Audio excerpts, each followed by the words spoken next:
वक्त हो चला है भदोही जिले की फटाफट खबरों का। सुप्रभात, आदाब, नमस्कार। भदोही जिले की तमाम छोटी बड़ी खबरों को लेकर एक बार फिर हाजिर हूं मैं नसीर कुरैशी। आज मंगलवार की खबरों में क्या कुछ है, देखिए इस बड़ी व अहम खबर के साथ। भदोही जिले में मौसम की मार का असर होमगार्ड भर्ती परीक्षा पर भी पड़ा है। गर्मी से जहां तन झुलस रहा है, वहीं मन बेचैन है। मौसम के मार का असर होमगार्ड भर्ती परीक्षा पर भी देखने को मिला है, जहां 25.63% परीक्षार्थियों ने परीक्षा छोड़ दी है। फिलहाल 3 दिवसीय होमगार्ड भर्ती परीक्षा भदोही जिले में सकुशल नकल विहीन संपन्न हो गई है। परीक्षा को लेकर खुद जिलाधिकारी शैलेश कुमार, पुलिस अधीक्षक अभिनव त्यागी व अपर पुलिस अधीक्षक शुभम अग्रवाल मुस्तैद रहे।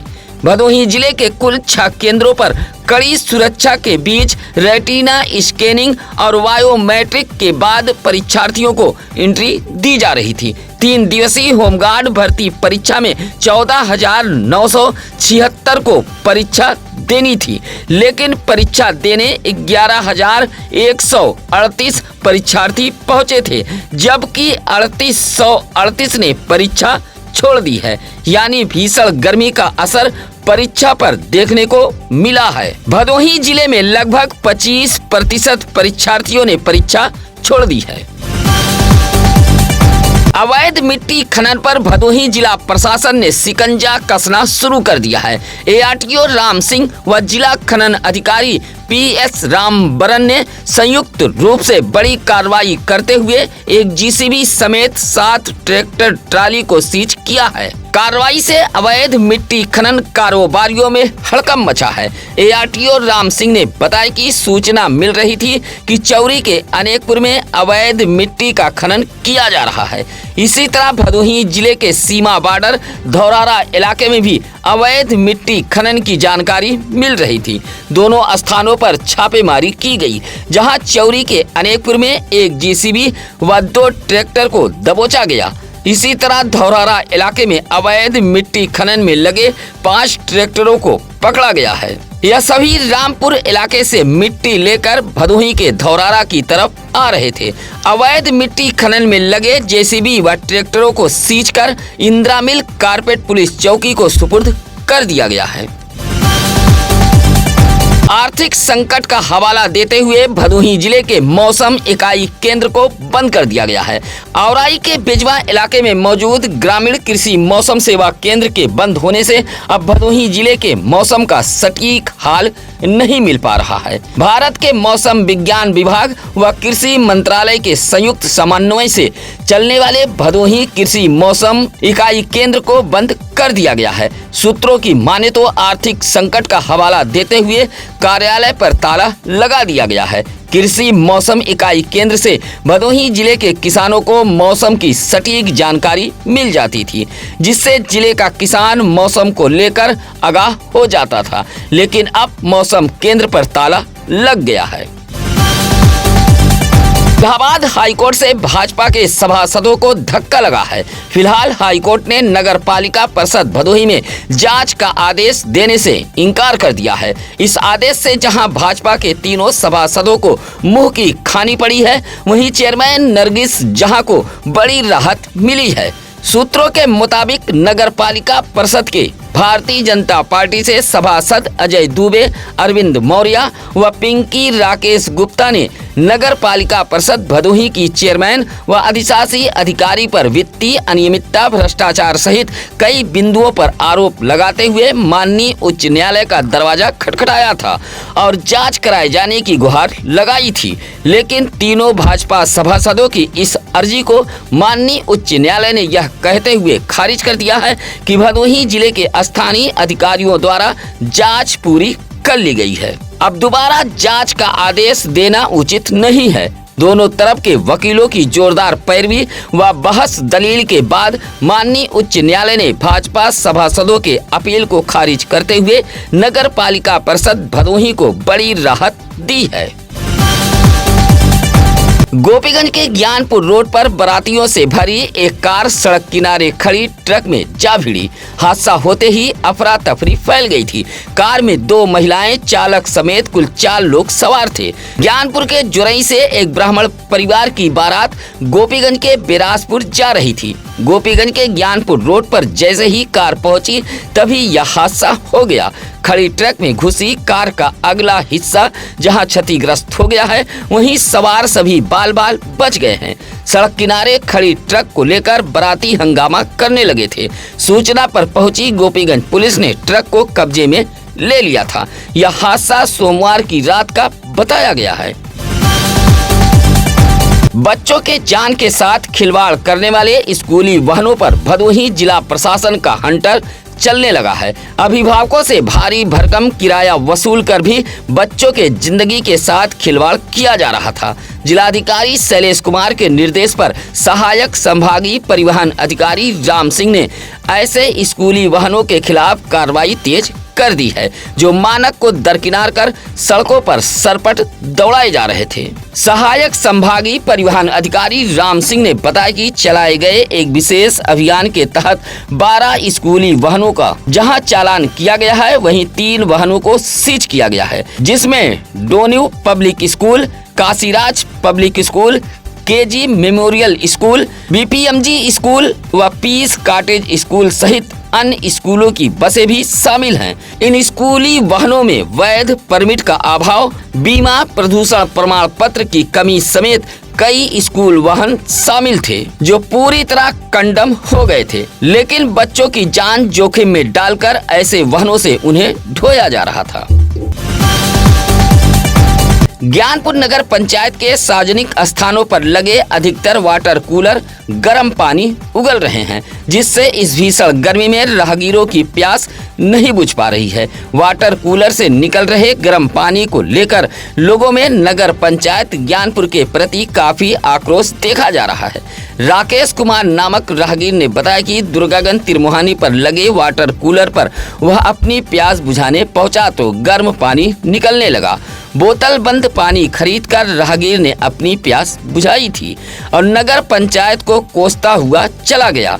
इसी तरह मुखर्जी पार्क के पास भी लगा वाटर कूलर खराब होकर पड़ा है। इस वाटर कूलर से भी शीतल जल मिलना मुश्किल हो गया है। विजय कुमार विश्वकर्मा ने बताया कि ज्ञानपुर की व्यवस्था बदहाल हो गई है। इसी तरह अजय कुमार ने बताया कि खुद नगर पंचायत कार्यालय के मेन रोड पर लगा वाटर कूलर गर्म पानी निकाल रहा है। ज्ञानपुर के सार्वजनिक स्थानों पर लगे अधिकतर वाटर कूलर खराब पड़े हैं, जिससे राहगीरों को ठंडा पानी नहीं मिल पा रहा है। बिजली का निजीकरण व स्मार्ट मीटर के विरोध में उत्तर प्रदेश किसान सभा की भदोही जिला इकाई ने सोमवार को भदोही शहर के सिविल लाइन पावर हाउस पर पहुंचकर जोरदार प्रदर्शन किया है। किसान सभा व कम्युनिस्ट पार्टी ने संयुक्त रूप से पावर हाउस पर प्रदर्शन करते हुए मुख्यमंत्री को संबोधित 8 सूत्री मांग पत्र पूर्वांचल विद्युत वितरण खंड भदोही के अधिशासी अभियंता को सौंपते हुए सभी मांगों को पूरा किए जाने की मांग रखी है। बिजली का निजीकरण न करने, लगाए गए स्मार्ट मीटर को हटाने, 300 यूनिट बिजली फ्री, रीडिंग के अनुसार विद्युत बिल भेजने की मांग, उपभोक्ताओं पर दर्ज हुए झूठे मुकदमे को वापस लेने की मांग, जले ट्रांसफार्मर व जर्जर तारों को तत्काल बदलने की मांग को लेकर किसान सभा व कम्युनिस्ट पार्टी ने संयुक्त रूप से भदोही के पावर हाउस पर प्रदर्शन किया था। इस मौके पर इंद्रदेव पाल, ज्ञान प्रकाश, बेचूलाल बिंद, जयप्रकाश, घनश्याम गौतम, भान सिंह मौर्य आदि मौजूद रहे। सड़क की पटरियों, नाला नालियों पर हुए अतिक्रमण के चलते गोपीगंज नगर की यातायात व्यवस्था पूरी तरह चरमरा गई है। बड़े धनाढ्य व्यापारियों, दुकानदारों व अलग अलग प्रतिष्ठानों के संचालकों के अतिक्रमण के चलते गोपीगंज नगर में जाम का झाम काफी बढ़ गया है। बेलगाम हो चुके अतिक्रमण के चलते गोपीगंज नगर वासियों को आए दिन जाम के झाम से दो चार होना पड़ रहा है। गोपीगंज नगर निवासी समाज सेवी बिट्टू सिंह ने आए दिन लगने वाले जाम को लेकर गोपीगंज नगर पालिका के अधिशासी अधिकारी राम बच्चन यादव को एक पत्र सौंपते हुए नगर में अतिक्रमण हटाओ अभियान चलाए जाने की मांग की है। कहा कि गोपीगंज नगर के अधिकांश इलाके के धनाढ्य व्यापारी, दुकानदार व अलग अलग प्रतिष्ठानों के संचालक सड़क की पटरियों, नाला नालियों के ऊपर 2 से 3 फीट तक अतिक्रमण कर लिया गया है, जिससे आए दिन नगर में भीषण जाम लग जाता है। छोटे छोटे वाहनों का भी निकलना दुश्वार हो जाता है। भदोही रेलवे स्टेशन के जिम्मेदार अधिकारियों की लापरवाही की वजह से गजिया ओवरब्रिज के आसपास रहने वाले रहवासियों, दुकानदारों, कारोबारियों का जीना दुश्वार हो गया है। गजिया ओवरब्रिज के नीचे ट्रेन के धक्के से लगातार 2 छुट्टा पशुओं की मौत हो चुकी है। एक सांड की मौत 24 अप्रैल व एक गाय 26 अप्रैल को ट्रेन की जद में आने से मौत हुई है, लेकिन अभी तक रेलवे ट्रैक किनारे पड़े इन दोनों छुट्टा पशुओं को हटाया नहीं गया, जिससे इस भीषण गर्मी में छुट्टा पशुओं के शव से बदबू फैल रही है। भीषण दुर्गंध से आसपास के रहने वालों का जीना दुश्वार हो गया है।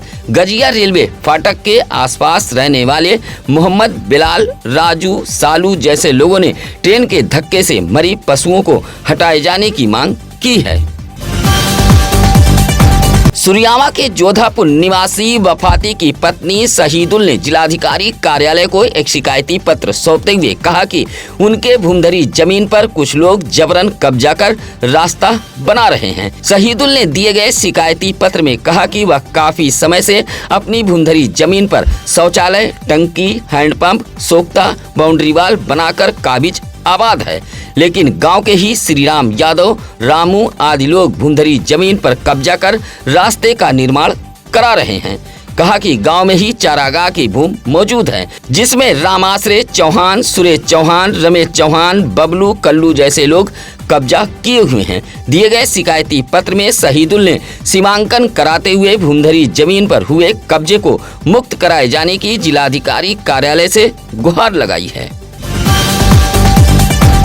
सोमवार को भी भदोही शहर से सटे सरोही दुलमदासपुर से हज के लिए एक परिवार रवाना हुआ है, जहां लोगों ने फूल माला पहनाकर गगनभेदी नारों के साथ हज पर जाने वाले जायरीनों को रवाना किया है। सरोही के दुलमदासपुर निवासी नसीम अंसारी अपनी पत्नी रुखसाना के साथ मुकद्दस सफर हज के लिए रवाना हुए हैं। सुबह 9 बजे दुलमदासपुर से कार के जरिए लखनऊ निकले हैं, जहां हवाई सफर के जरिए जिद्दा पहुंचेंगे और हज कर ईद उल अजहा बकरीद के बाद अपने वतन गृह जनपद के लिए रवाना होंगे। हज पर जाने वाले नसीम अंसारी व रुखसाना का मोइन अंसारी, डॉक्टर अमीन, मुबीन, आकिब जैसे लोगों ने फूल माला पहनाकर नम आंखों से रवाना किया था। भारतीय जनता पार्टी भदोही जिले की महिला पदाधिकारियों ने सोमवार को जन आक्रोश महिला रैली निकाली थी। रैली में बड़ी संख्या में महिलाएं शामिल हुई।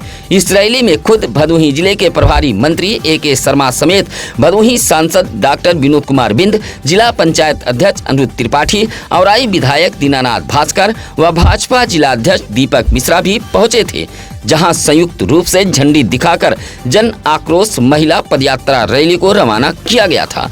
औराई के खंड विकास कार्यालय से जन आक्रोश महिला पदयात्रा रैली को निकाला गया था। रैली से पहले प्रभारी मंत्री ने पत्रकारों से बातचीत के दौरान कहा कि महिलाओं के सम्मान और सशक्तिकरण के लिए भारतीय जनता पार्टी निरंतर कार्य कर रही है। यह रैली प्रियंका जायसवाल, पूर्व ब्लॉक प्रमुख पूनम मौर्य, रेणु पांडे जैसी भारतीय जनता पार्टी की महिला पदाधिकारियों के नेतृत्व में निकाला गया था। CEPC की ओर से सोमवार को भदोही शहर के मर्याद पट्टी कालीन भवन में हस्त निर्मित कालीन उद्योग के वैश्विक विस्तार को बढ़ावा विषयक सेमिनार का आयोजन किया गया था। केंद्रीय वस्त्र मंत्रालय के निदेशक अमित कुमार ने कहा कि FTA और BTA से भारतीय निर्यातकों के लिए नए बाजार खुल रहे हैं। कहा कि आगामी 2030 तक कालीन निर्यात $2 मिलियन का रास्ता आसानी से तय कर लेगा। 15 देश और 15 उत्पाद नीति अपनाने पर भी जोर दिया गया। सेमिनार में तमाम निर्यातक पहुंचे थे। सेमिनार में CEPC के प्रशासनिक समिति के सदस्य इम्तियाज अहमद ने कालीन उद्योग के विकास में आ रही चुनौतियों पर प्रकाश डालते हुए धारा 43BH से संबंधित प्रावधानों को हटाने की आवश्यकता बताई है। कहा कि इस नियम के कारण उद्योग को नुकसान हो रहा है। सेमिनार में मोहम्मद रजा खान, असलम महबूब, सादिक अंसारी, इश्तियाक अहमद, वासिफ अंसारी, RK बोथरा आदि मौजूद रहे। उत्तर प्रदेश परिवहन विभाग की ओर से करोड़ों रुपए की लागत से भदोही शहर के इंदिरा मिल जमुनीपुर में बना बस स्टेशन दिन प्रतिदिन बदहाल होता जा रहा है। पूर्व की समाजवादी पार्टी की सरकार में रोडवेज बस स्टेशन का इस मकसद से निर्माण कराया गया था कि यहां से जौनपुर, मिर्जापुर, विंध्याचल, प्रयागराज, वाराणसी जैसे जनपदों के लिए रोडवेज बस की सेवा मुहैया हो सके। लेकिन यह बस स्टेशन अब अपने बदहाली पर आंसू बहा रहा है। यह परिसर बाइक कार सीखने का स्थल बन गया है। इसी परिसर में एक सामुदायिक शौचालय का भी निर्माण कराया गया है। पूर्व में ग्राम पंचायत की ओर से निर्माण कराया गया यह सामुदायिक शौचालय भी अब खंडहर होता जा रहा है। यह सामुदायिक शौचालय जुआरियों, गजेड़ियों व अराजक तत्वों का अड्डा बन गया है। लोगों ने बस स्टेशन में बसों के ठहराव और व्यवस्था सुधार की मांग की है। सत्यम न्यूज वेब टीवी आपके जिले का अपना चैनल व अखबार है। सत्यम न्यूज पर मिलेगी भदोही जिले के हर इलाके की खबर। आप हमारे चैनल पर अभी नए हैं तो सत्यम न्यूज को सब्सक्राइब जरूर कर लें ताकि मिलती रहे भदोही जिले के हर इलाके की खबर। किसी भी खबर के लिए आप सत्यम न्यूज सिटी कार्यालय भदोही शहर के चौरी रोड बूढ़ा पट्टी में आकर मिल सकते हैं। आज के लिए बस इतना ही। अब नसीर कुरैशी को दीजिए इजाजत। नमस्कार, आदाब।